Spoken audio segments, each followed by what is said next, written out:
नमस्कार, welcome once again. और lecture start करने से पहले छोटी सी request, please subscribe the channel, don't forget to like, comment and subscribe. आज जो अपन बात करेंगे वो क्वेश्चन आता है कई बार और बहुत कॉमन क्वेश्चन है टैबलेट्स पर। वो है कि what are manufacturing defects in tablet, ये write a note on manufacturing defects of tablet. और कॉम्पिटिटिव एग्जाम्स के अंदर सीधा डेफिनेशन पे क्वेश्चन आया है, जीपैट में भी क्वेश्चन आया है, पुराने पेपर्स में जीपैट को जो गेट के नाम से जानते थे उसमें भी क्वेश्चन आया है, और जो फार्मासिस्ट एंट्रेंस एग्जाम है उस पर डायरेक्ट क्वेश्चन आया है डेफिनेशन पे। और ये पूछा जाता है कि कौन सा डिफेक्ट है। तो बहुत इजी है, बहुत इजी इसलिए कि अपन समझ लेंगे तो कैसे भी घुमा के थे अपने को आराम से अपन उत्तर दे सकते हैं। तो once again I am repeating कि what are the manufacturing defects of tablet. तो पहले देख लेते हैं जो अंग्रेजी के शब्द हैं उनकी हिंदी। तो yes we will see, manufacturing का मतलब होता है निर्माण, और डिफेक्ट का मतलब क्या होता है? खराबी।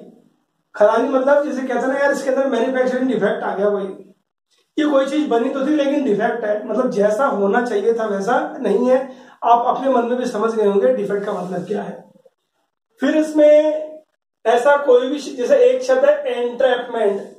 एंट्रैप करने का मतलब किसी भी चीज को अंदर शामिल कर लेना, वो कहलाता है एंट्रैप, ये वाला शब्द एंट्रैपमेंट। फिर इसके अलावा इसमें आप देखोगे तो एक होता है स्क्रैच। स्क्रैच का मतलब आप समझते हो आराम से कि अगर यूं कर दिया तो जो दिखेगा निशान वो क्या कहलाएगा कि स्क्रैच पड़ गए।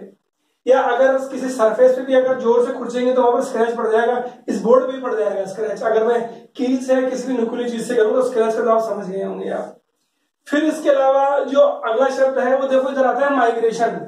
माइग्रेशन का मतलब होता है एक जगह से दूसरी जगह जाना, लेकिन यहाँ पर कोई आदमी थोड़ी जा रहा है, अपन बात करेंगे। अभी इतना याद रखना है कि एक जगह से दूसरी जगह जाना क्या कहलाता है? माइग्रेशन। फिर इसके अंदर जो अगला शब्द आता है वो आप समझते हो प्रॉपर और इम्प्रॉपर। प्रॉपर का मतलब ढंग से, इम्प्रॉपर का मतलब ढंग से नहीं है वो चीज। एक शब्द आता है वेरिएशन, जो वेरिएशन यहां पर भी है। वेरिएशन का मतलब होता है भिन्नता। जैसे भारत के अंदर क्लाइमेटिक वेरिएशन बहुत ज्यादा है। क्लाइमेटिक वेरिएशन का मतलब क्या है कि मौसम के अंदर भिन्नता है। अगर जम्मू कश्मीर में जाओगे तो, या फिर लद्दाख साइड जाओगे तो बहुत ठंडा है, राजस्थान में जाओगे तो बहुत गर्म। तो भिन्नता है मौसम के अंदर, तो आप समझ में आएगा कि वेरिएशन। फिर इसके अलावा अपन अगली बात करेंगे तो देख आता है इंप्रेशन। इंप्रेशन का मतलब होता है छाप। ठीक है, तो अब स्टार्ट करेंगे अपन अगला जो अपना क्वेश्चन है उसका आंसर कि कौन कौन से मैन्युफैक्चरिंग डिफेक्ट होते हैं। तो टोटल 6 मैन्युफैक्चरिंग डिफेक्ट होते हैं। पहले देख लेते हैं one by one. Capping and lamination, दूसरा है पिकिंग एंड स्टिकिंग, तीसरा है मॉटलिंग, ठीक है, चौथा है वेट वेरिएशन, पांचवा है हार्डनेस वेरिएशन, और छठा है डबल इंप्रेशन। तो ऐसा नहीं कि ये पहला होता है ये छठा है, नहीं। आपके याद करने के हिसाब से जैसा भी आपको ठीक लगता है आप याद कर सकते हो। डबल इंप्रेशन अपने को तो देखना है कौन कौन सी खराबी है। ठीक है, जो टैबलेट बनी थी मैन्युफैक्चरिंग के दौरान, अब जो बन के आई है उसमें क्या क्या खराबी आई वो अपन देख रहे हैं। तो देखो पहला है कैपिंग एंड लैमिनेशन। तो अब इसको समझने से पहले अपन छोटा सा प्रोसेस देखते हैं टैबलेट कैसे बनती है। पुराने वीडियोस में भी दिया हुआ है आपके, तो इसलिए बार बार मैं फिर आपसे कहूंगा कि प्लीज पूरा वीडियो देखिए, क्योंकि हर वीडियो में कुछ बेसिक्स होते हैं जो अगली वीडियो से लिंक होते हैं, इसलिए वीडियो पूरा देखना। ठीक है, तो जो जनरली टैबलेट मैन्युफैक्चरिंग है उसके प्रोसेस क्या होता है? अपर पंच होता है, लोअर पंच होता है, और जो अपर पंच लोअर पंच के बीच में ये जो जगह दिख रही है इसको बोलते हैं डाई कैविटी। होता क्या है, इस डाई कैविटी के अंदर ग्रेन्यूल्स यहां से बहकर आते हैं और इन ग्रेन्यूल का एक कंप्रेशन होता है। कंप्रेस करने के बाद टैबलेट बनती है। तो जिस मात्रा में ग्रेन्यूल आएंगे ना उसी मात्रा की टैबलेट बनेगी। अगर 100 ग्रेन्यूल आए तो उसकी टैबलेट बनेगी, और अगर 500 ग्रेन्यूल आए तो उसकी टैबलेट बनेगी। तो ज्यादा कम आ सकते हैं क्या? बिल्कुल आ सकते हैं। अब वो क्यों ज्यादा कैसे होता है या कैसे कम ज्यादा किया जा सकता है वो अगले वीडियोस की बात है। ठीक है, अभी दोबारा आएगा तो चर्चा करेंगे। तो ये बेसिक चीज है। फिर क्या होगा कि जब टैबलेट बाहर निकल जाती है तो ये जगह खाली कर दी जाती है, अगले ग्रेन्यूल आके भर जाते हैं और टैबलेट का प्रोसेस चलता जाता है। तो ये तो दिखाने की कोशिश की गई है इसका एक ये डायग्राम है, स्कीमेटिक डायग्राम है जो टैबलेट पंचिंग मशीन का है। तो टैबलेट पंचिंग मशीन सिंगल भी होती है, मल्टीपल भी होती है, रोटरी भी होती है, वो एक अलग बात है, लेकिन ये बेस्ट चीज है। अब अपन वापस आते हैं कि कैपिंग और लेमिनेशन क्या है। तो अगर आप देखोगे तो कि टैबलेट इस तरह की है, तो अगर टैबलेट का ऊपर वाला पार्ट, इसको बोलते हैं क्राउन, मुकुट, अगर ये जो टैबलेट का ऊपर वाला भाग या नीचे वाला भाग मेन टैबलेट से अलग हो गया तो वो प्रॉब्लम क्या कहलाती है? Capping. Separation of upper part या लोअर पार्ट या अपर क्राउन और lower crown from the main body of tablet is called as cracking. सीधा क्वेश्चन आया ऐसा। देखो आप, ये ऊपर वाला पार्ट अलग हो गया, ये नीचे वाला भाग अलग है। अब फिर इसके अलावा क्या है, और क्या कारण हो सकता है? और कारण, और दूसरा क्या है, सॉरी, ये तो है कैपिंग। फिर यहां लिखा है लैमिनेशन। जो लैमिनेशन शब्द है वो लैमिना से मिलके बना है, और लैमिना का मतलब होता है लेयर्स। तो देखो आप, यहां पर टैबलेट है, टैबलेट 3 लेयर में टूट गई, 1 2 3, या तो 3 ही है तो 3 की जगह 4 लेयर भी हो सकती है। तो कहने का मतलब, अगर टैबलेट आपको ऐसे दिख रही है ना, तो टैबलेट की और भी लेयर्स हो सकती हैं। ये लो, तो ये कैसे संभव है? तो संभव है, अभी आपको बता रहे हैं। तो पहले उसको देखेंगे कि सेपरेशन ऑफ टैबलेट इनटू 2 और more layers is called as lamination. तो कैपिंग और लैमिनेशन साथ पढ़ते हैं। अब सवाल उठता है कि ऐसा क्यों हुआ? भैया ऐसा इसलिए हुआ क्योंकि जो टैबलेट बनने का प्रोसेस है ना, वो 2 तरीके से होता है, एक 2 स्टेप में होता है। एक तो होता है ग्रेन्यूल बनना, और ग्रेन्यूल के बाद ग्रेन्यूल का कॉम्प्रेस होना। तो अब आप सोचो, मैंने आपको पिछले वीडियोस में या जो अदर वीडियोस में बताया था कि जो टैबलेट मैन्युफैक्चरिंग है या टैबलेट बनने का प्रोसेस है, वो होता क्या है? वो बेस क्या है उसका? Compression of granules. जैसे हलवाई बूंदी के लड्डू को ऐसे कंप्रेस बनता है तो लड्डू बनता है। अब आप सोचो कि हलवाई के हाथ में बूंदी थी, उसने यूं करके छोड़ दिया फटाफट फटाफट, तो फटाफट करके छोड़ दिया, थोड़ी लड्डू बनेगा? नहीं, प्रॉपर टाइम, प्रॉपर फोर्स लगना चाहिए, प्रॉपर समय के लगना चाहिए, ज्यादा भी नहीं लगना चाहिए, क्योंकि ज्यादा लगेगा तो वो लड्डू टूट जाएगा, बूंदी टूट जाएगी। तो कहने का मतलब, proper force for proper time, तभी वो बूंदी का लड्डू बनेगा। तो हुआ यूं कि जब टैबलेट बन रही थी ना, जब कंप्रेशन हो रहा था अपर पंच और लोअर पंच के बीच में, उस दौरान कुछ गड़बड़ियां हो गई, और अंदर ही कोई चीज थी, उस दौरान गड़बड़ हो गई। अब वो क्या क्या चीज थी जिसकी वजह से कैपिंग और लैमिनेशन है?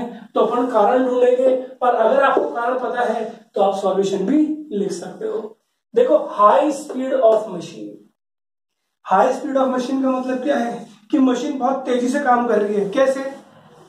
इससे पहले कि प्रॉपर टाइम हो आपकी टैबलेट बने, वो तो बनने से पहले हो गई। तो भैया जब बनी नहीं, प्रॉपर कंप्रेशन फोर्स लगा ही नहीं, प्रॉपर समय दिया ही नहीं, तो टैबलेट थोड़ी बनेगी। वो तो अपर पंच यूं आया और ऊपर चला गया, तो क्या हुआ? हो सकता है ये वाला पार्ट बन गया और ये वाला हटा। ब्लेड तो तैयार है। जब टैबलेट कंप्रेशन होता है तो यहाँ पर एक ब्लेड है, स्वीप ब्लेड बोलते हैं। जैसे टैबलेट बनती है, अपर पंच ऊपर जाता है, ये ब्लेड यहाँ से खिसक जाती है, उस दौरान ग्रेन्यूल्स आके डाई कैविटी में फिर ग्रेन्यूल्स भर देते हैं, जिससे अगली टैबलेट बनेगी। तो अगर स्पीड ही बहुत ज्यादा है, कंप्रेशन टाइम आपने पूरा दिया ही नहीं, तो ऑटोमेटिकली क्या है? ये तो कैपिंग तो होगी सही। फिर इसके अलावा एक और कारण होता है, incorrect setting up of press. Incorrect setting up of press का मतलब क्या है? मैं फिर बोल रहा हूं, इनकरेक्ट सेटिंग, जो ब्लेड ऐसे हो रही है ना, उसको आपने गलत तरीके से सेट कर दिया। कैसे? कि टैबलेट बनी, लोअर पंच ऊपर आया, और इससे पहले कि पूरा आया, यहां ब्लेड थी, उस ब्लेड ने उसको ऐसे ऐसे मार दिया। तो कहने का मतलब, before the tablet arises fully, उससे पहले ही ब्लेड ने उसको झटका मार दिया, तो लेयर्स में टूट गई वो, या उसकी अलग हो गई। तो क्या है? Incorrect setting of press is responsible for breaking of tablet into capping form या फिर लैमिनेटेड फॉर्म। तो 2 कारण हो गए, एक तो इनकरेक्ट सेटिंग ऑफ प्रेस, और दूसरा क्या हो गया? High speed of rotation. और क्या कारण हो सकता है? भैया आप सोचो, अगर बूंदी बिल्कुल ड्राई फॉर्म में यूज हो, या फिर आप ध्यान रखना, बूंदी के लड्डू होते हैं ना तभी बनते हैं जब बूंदी गीली होती है, ताजा होती है। जब वो दाने या बूंदी सूख गई तब काय का लड्डू बनेगा? नहीं। तो मतलब वेरी ड्राई ग्रेन्यूल्स, आपने बहुत ज्यादा ड्राई ग्रेन्यूल्स यूज कर लिया ना इसको कंप्रेशन में, तो भी हो जाएगा। फिर इसके अलावा आप सोचो कि हलवाई अगर इन 5 चीजों को यूज करेगा, कंप्रेस करेगा, तभी तो बनेगा लड्डू। अब आप सोचिए अगर ये एक चीज नहीं होगी या 2 होगी और 3 से लड्डू नहीं बनेगा।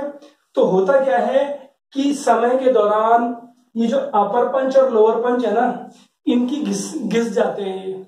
या फिर आपने क्या किया, ऐसा पंच यूज किया जिसकी डिजाइन ऐसी थी, ये नॉर्मल डिजाइन है, उसकी डिजाइन कैसी रही, ऐसी डिजाइन रही अंदर की तरफ, मतलब जो पंजे जैसा हो गया। और पंजे को क्या बोलेंगे, क्लॉ। तो एक क्लॉ इफेक्ट है। अब क्या होगा कि जैसे टैबलेट एक बार पंच तो हो गई, लेकिन जब पंच ऊपर वाला पंच ऊपर निकलेगा ना, तो अपने साथ मटेरियल खींच के ले जाएगा। तो खींच के ले जाएगा तो क्या हो गया, क्राउन अलग हो गया। इसको बोलते हैं क्लॉ इफेक्ट। मतलब अगर इम्प्रॉपर डिजाइन होगी ना, या सरफेस होगी किसकी, इसकी पंच की, तो इसकी वजह से कैपिंग या लैमिनेशन हो सकता है। तो मतलब डिफेक्टिव पंच या डिफेक्टिव डाई, ये है इसका रीजन। नेक्स्ट आता है एयर एंट्रैपमेंट। एयर एंट्रैपमेंट का मतलब ये जो ग्रेन्यूल्स थे ना, इन ग्रेन्यूल के अंदर हवा भर गई। अब होता क्या है कि टैबलेट बनती कब है, जब कंप्रेशन होता है और जो अंदर ग्रेन्यूल्स हैं उनके जो दाने हैं, उन दानों के अंदर बॉन्ड फॉर्मेशन हो जाए। जब एक बार बॉन्ड स्थापित हो जाएगा उसके बाद टैबलेट बन जाएगी। लेकिन कई बार हवा भरी रह जाती है, और जहां हवा भरी रह गई ना, वहां पर क्या होगा, बॉन्ड बनेगा ही नहीं। जैसे टैबलेट बाहर आएगी आपको बिखरी मिलेगी। ठीक है, तो ये क्या है, एग्जाम्पल हुआ एयर एंट्रैपमेंट।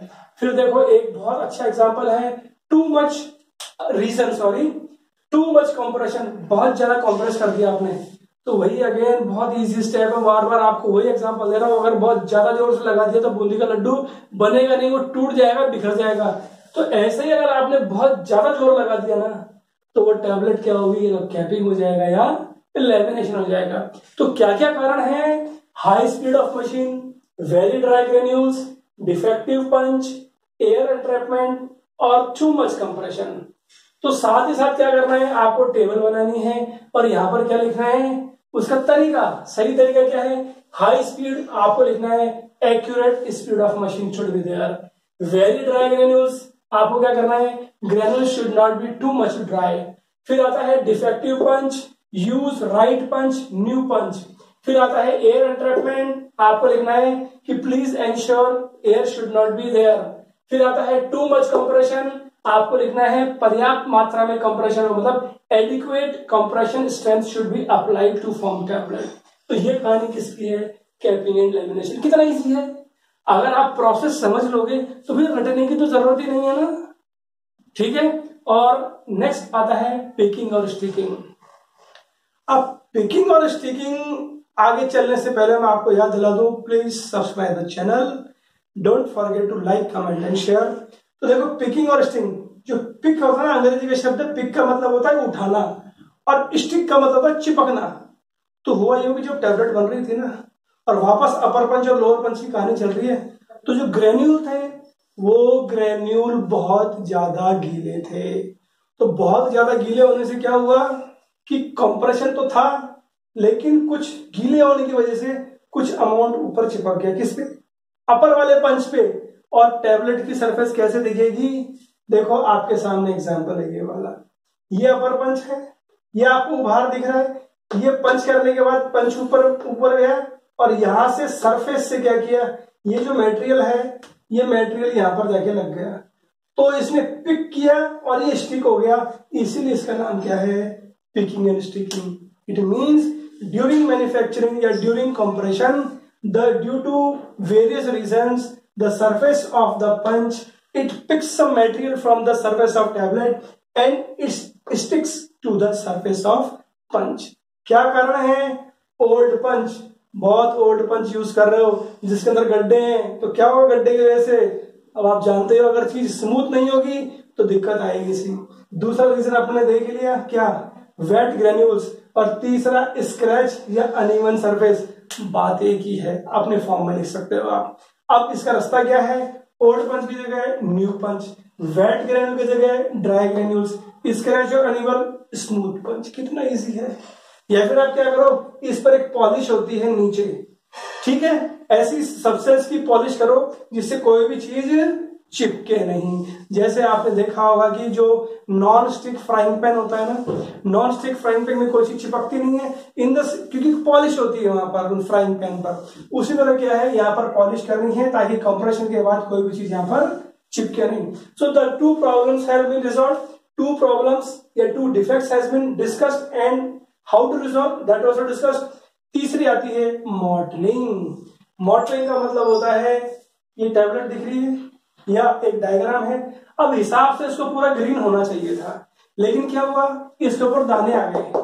तो ऐसा भी होता है क्या, बिल्कुल होता है। ये तो एग्जांपल दिया हुआ है, कोई भी 4-5 साल पुराने टैबलेट अगर आपको दिखे ना, तो उस पर देखना आपको ऐसा लगेगा जैसे वो उस पर दाग पड़ गए, या फिर आपको ऐसा लगेगा कि इसके अंदर ये क्या हो गया, ऐसा लग रहा है जैसे ये शर्ट बहुत पुरानी है, स्मेल आने लग जाएगी, या फिर जो कलर है ना वो कलर 2-3 तरह का कलर हो जाएगा। तो modelling is unequal distribution of colour. जो कलर है ना वो अलग अलग तरीके से डिस्ट्रीब्यूट हो गए और आपको ऐसा दिखेगा, ठीक है ना, धब्बा दिखने लग जाएगा इस तरह का। अब कारण क्या रहा, कारण यह है कि जो ड्रग और एक्सीपिएंट अपन पढ़ चुके हैं पहले भी कि ड्रग और एक्सीपिएंट यूज होते हैं। आपने क्या किया, ड्रग तो सफेद रंग की यूज कर ली और एक्सीपिएंट काले रंग का यूज कर लिया, तो क्या होगा भाई, सफेद और काले को कितना ही मिक्स करो तो भैया धब्बे के फॉर्म में दिखेंगे ही सही, ठीक है। तो different colour of drug and excipient पहला कारण। दूसरा कारण क्या हुआ, समय के दौरान क्या होता है कि जो कलर यूज करते हैं जिनको बोलते हैं डाई, ये क्या करती है, टैबलेट के अंदर से सरफेस पे आ जाती है, ठीक है। तो migration of dye from the interior to the surface, ये दूसरा है रीजन। तीसरा क्या है, प्रॉपर ड्राइंग ड्यूरिंग स्प्रे। अब कई बार क्या होता है कि ये कलर कैसे दिया जाता है, जैसे स्प्रे करते हैं ना, आपने देखा होगा डेंटिंग पेंटिंग गाड़ियों का भी जब कलर किया जाता है, घर में भी किया जाता है तो स्प्रे से किया जाता है। अब स्प्रे करते समय एक चीज बहुत इंपॉर्टेंट है कि जिस चीज पे स्प्रे किया है और जिससे स्प्रे हो रहा है ना, उसके बीच की दूरी बहुत जरूरी है। अब सोचो, अगर इतना पास जाके स्प्रे करेंगे तो बिल्कुल बिखर जाएगा, और जहां पर मैं स्प्रे कर रहा हूं उस प्रेशर की वजह से वहां गड्ढा हो सकता है, या फिर वहां ज्यादा पेंट लग सकता है। मैं टैबलेट की बात कर रहा हूं, ठीक है। तो अगर इतना दूर से किया तो हो सकता है कि इसके पहले कि कण यहां तक पहुंचे, हो सकता है वो हवा में सूख जाए, और हवा में सूखते ही आ जाके हल्का सा कण फिट हो जाए। तो in the similar manner if the distance of या distance between the surface of tablet and this spray जहां से हो रहा है, अगर ये प्रॉपर नहीं रही तो क्या होगा, जो ड्रॉपलेट्स हैं सरफेस पे पहुंचने से पहले सूख जाएंगे और आपको धब्बे धब्बे दिखाई देंगे, और वही क्या कहलाएगी, मॉडलिंग। तो इसका मतलब प्रॉपर ड्राइंग होनी चाहिए और प्रॉपर डिस्टेंस आपको मेंटेन करना है। तो अब इसका सॉल्यूशन क्या है, अगर डिफरेंट कलर है तो सेम कलर यूज करो। माइग्रेशन ऑफ डाई, तो आपको ये ध्यान रखना है टैबलेट बनाने से पहले या उससे पहले आपके पास जानकारी होनी चाहिए कि ऐसी प्रॉब्लम तो नहीं है, उसको बोलते हैं प्री फॉर्मुलेशन स्टडीज। फिर होता है प्रॉपर ड्राइंग ड्यूरिंग मिक्सिंग, या जो डिस्टेंस है वो आपको प्रॉपर रखनी है, ठीक है। तो ये तीसरा है मॉडलिंग। चौथा है वेट वेरिएशन। वेट का मतलब होता है भार, वेरिएशन का मतलब होता है भिन्नता। तो सर टैबलेट में भिन्नता आती है क्या, मैं तो मालूम ही नहीं लगता। बिल्कुल आती है। आप सोचो अगर 1 ग्राम की टैबलेट है और 1100 हो तो आपको क्या पता लगेगा। अगर 1 ग्राम की टैबलेट है और 950 ग्राम आ गया तो क्या पता लगेगा, सॉरी 950 mg आ गया तो आगे पर क्या पता लगेगा आपको। तो ऐसा होता है क्या, बिल्कुल होता है, क्योंकि अगर वेट अलग है तो उसके अंदर दवा भी अलग है, और दवा भी अलग है तो डोज भी अलग है, तो डोज भी अलग है तो कम है तो कम इफेक्ट आएगा, और ज्यादा है तो ज्यादा आएगा। अगर डोज 1 mg है, 1 की जगह 2 mg हो गए तो क्या होगा, एक्शन डबल हो जाएगा, तो ये तो घातक हो जाएगा। तो ये कहलाता है weight variation, difference in the weight of the tablet, ठीक है। अब कारण क्या है, एक तो कारण ये है कि हर बार ग्रेन्यूल्स अलग अलग मात्रा में आ रहे थे, मतलब पुअर फ्लो ऑफ ग्रेन्यूल्स। दूसरा कारण क्या है, इम्प्रॉपर मिक्सिंग। इम्प्रॉपर मिक्सिंग का मतलब क्या है कि आपने दवा को और बाकी चीजों को ढंग से मिक्स किया ही नहीं। तो ढंग से मिक्स किया ही नहीं तो क्या होगा, कई बार तो छोटे छोटे आ रहे हैं, फिर बड़े बड़े ग्रेन्यूल्स आ रहे हैं, तो ये दूसरा कारण है। तीसरा क्या है कि ग्रेन्यूल साइज वेरिएशन, भैया छोटे ग्रेन्यूल और बड़े ग्रेन्यूल आप डालोगे, जो मैंने डिस्कस किया वही चीज है। यूनिफॉर्म साइज, एक साइज के होने चाहिए, इसीलिए ग्रेन्यूल लेने से पहले उनको सीव के थ्रू पास किया जाता है ताकि यूनिफॉर्म साइज के हों कंप्रेशन से पहले। ठीक है, फिर आता है या ग्रेन्यूल, फिर आता है चेंज इन डाई कैविटी। अगर डाई कैविटी की साइज में ज्यादा गड़बड़, ज्यादा कम हो गया, कई बार क्या होता है कि मशीन पुरानी होने के बाद इसके अंदर गड़बड़ होती रहती है, और अगर डोज ही आपकी 1 mg है तो थोड़ी भी अगर डाई की साइज चेंज हो गई तो जो ज्यादा ग्रेन्यूल आएंगे, कम ग्रेन्यूल आएंगे, तो कुल का मतलब वेट में वेरिएशन आएगा।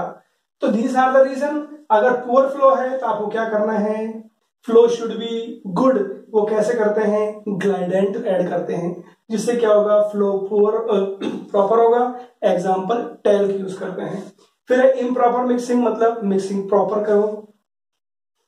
ग्रेन्यूल साइज वेरिएशन, तो आपको लिखना है use uniform size of granules, use granule size uniform size.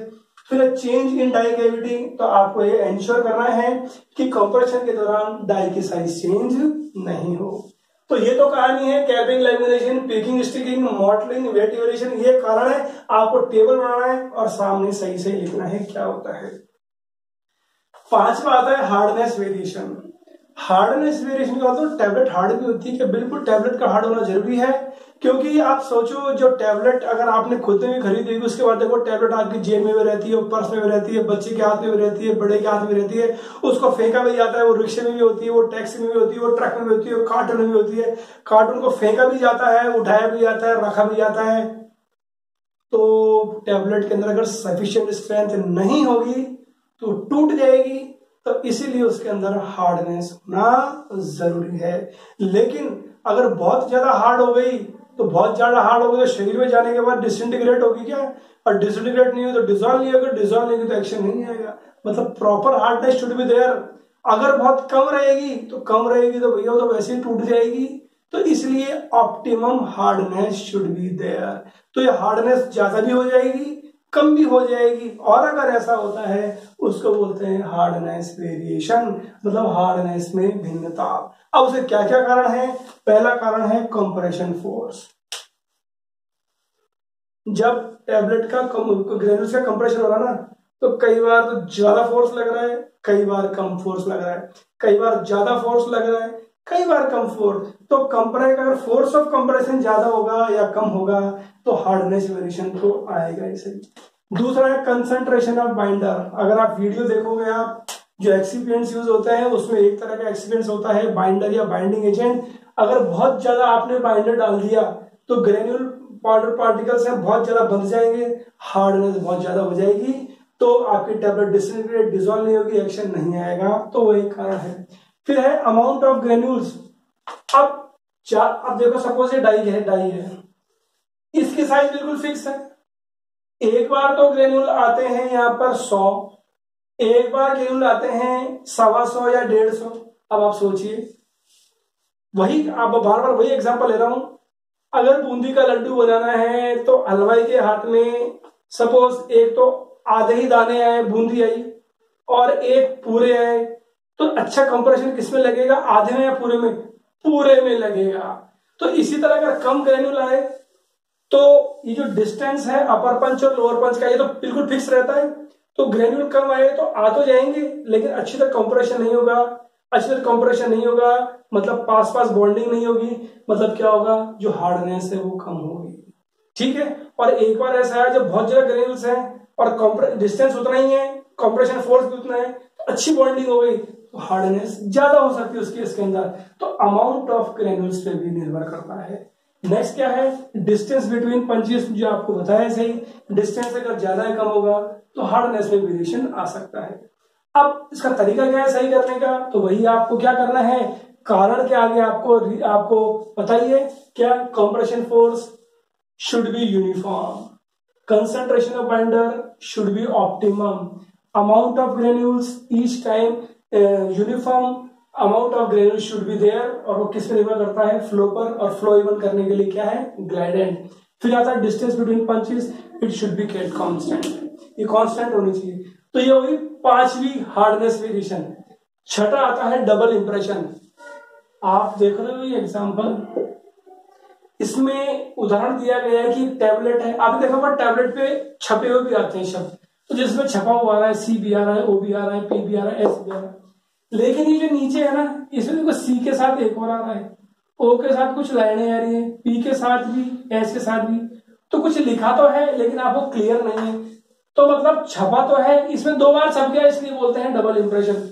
तो सर हमने तो कभी देखा ही नहीं, तो ये डिफेक्ट है जो कभी कभी दिखता है और आपको थोड़ी दिखेगा। मार्केट में आने से पहले टैबलेट बिल्कुल टकाक होकर मार्केट पे रिलीज होती है, ठीक है, उसकी जांच होती है, एवेल्यूएशन होती है। इसमें क्या होता है कि जब कंप्रेशन हुआ अपर पंच लोअर पंच का, तो क्या होता है कि अपर पंच तो ऊपर चला गया, लेकिन लोअर पंच इस टैबलेट को बाहर निकालता है। बाहर निकालने के लिए वो कुछ थोड़ा सा नीचे जाता है, थोड़ा सा नीचे जाके फिर उसको धकेलता है टैबलेट को। लेकिन क्या होता है कि जब बहुत टाइम का हो गया आपकी मशीन या लंबे समय तक यूज हो रही है, तो पंच यूं हिलने लग जाता है, खड़खड़ करने लग जाता है। हर मशीन करती है, टैबलेट पंचिंग मशीन भी करेगी, तो वो क्या हल्की सी हिलने लग जाता है। तो जब पंच नीचे गया ना, तो उस समय थोड़ा सा हिल गया, या तो थोड़ा सा हिल गया, यहाँ तो थोड़ा ही काफी है, ये सेंटीमीटर का ही मामला है, मिलीमीटर का ही मामला है। तो पंच नीचे गया, यूं हुआ और यूं धकेला उसने, किसको? टैबलेट को धकेला। तो एक बार तो शुरू में जब पंच हुआ तो उसकी सरफेस पर लेटर खुदे हुए थे, जिसकी वजह से इंप्रेशन आ गया। तो एक बार तो जब लिखा हुआ आ गया, और जब पंच टेढ़ा होकर जब धक्का दे रहा ना, तो उस समय दोबारा छप गया। तो इसी को बोलते हैं क्या? Double impression. और ये क्यों हुआ? Defect in punch working. तो जरूरी नहीं कि ऐसा ही दिखे, हो सकता है इसमें ओ भी दिख जाए या पी भी दिख जाए या ऐसी दिखे, सी दिखे ही नहीं। वो निर्भर करता है कि पंच के अंदर आपका कितना वेरिएशन है। तो क्या करना है इसका? आपको सही पंच यूज करना है ताकि प्रॉब्लम नहीं हो। तो आज अपन ने देखा कि क्वेश्चन था कि what are the manufacturing defects in tablet. तो अगेन समराइज करने से पहले मैं आपको कहूंगा, please don't forget to like, comment, subscribe and share. Video पूरा देखिए, क्योंकि हर वीडियो का दूसरे वीडियो से लिंक है। फार्मेसी सब्जेक्ट ही ऐसा है, क्योंकि हो सकता है एक यहाँ दिखाई हुई बेसिक दूसरी जगह काम आए। एक वर्ड को अगर अपन पूरा डिटेल में अगर डिस्क्राइब करेंगे तो पूरा वीडियो उसी पर बेस्ड है, इसलिए कई चीजें ये मानी जाती हैं कि दूसरे वीडियो में आप कंप्लीट देखेंगे ताकि आपको ये समझ में आ जाएगा। क्योंकि बहुत लेंथी है फार्मेसी, बहुत इंटरेस्टिंग है और टफ तो बिल्कुल ही नहीं है। आपको रियलाइज हो रहा होगा फार्मेसी इज वेरी इजी। तो देखते हैं कौन कौन से हैं। पहला है कैपिंग एंड लैमिनेशन, दूसरा है पेकिंग एंड स्टीलिंग, तीसरा है मॉडलिंग, चौथा है वेट वेरिएशन, पांचवा है हार्डनेस वेरिएशन, छठा है डबल इंप्रेशन। तो इसको समझने के लिए आपको ये बेसिक समझना है। कारण क्या है? आपको टेबल बनाना है आंसर देते समय कि दीज आर द कॉजेस और दीज आर द रेमेडी, इसके सॉल्यूशन। ऐसा है तो इसको यो कर दो, ऐसा यो कर दो, ऐसा यो कर दो, ऐसा यो कर दो। तो कितना इजी है डिफरेंट। और डायरेक्ट क्वेश्चन आया हुआ है कि इसको क्या बोलते हैं, इसको क्या बोलते हैं, इसको क्या बोलते हैं, इसको। या फिर क्वेश्चन पूछा जा सकता है मल्टीपल चॉइस क्वेश्चन कि ऐसा हो गया तो क्या क्या कारण है, तो आपको कारण पता लग गया। क्वेश्चन पूछा गया है कि क्या रास्ता सही हो सकता है इसको ठीक करने का, तो ये है। तो इस तरह पढ़ते रहिए, फार्मेसी को इजी बनाते रहिए, बहुत इंटरेस्टिंग है और इंटरेस्टिंग लेक्चर्स आएंगे। Best of luck.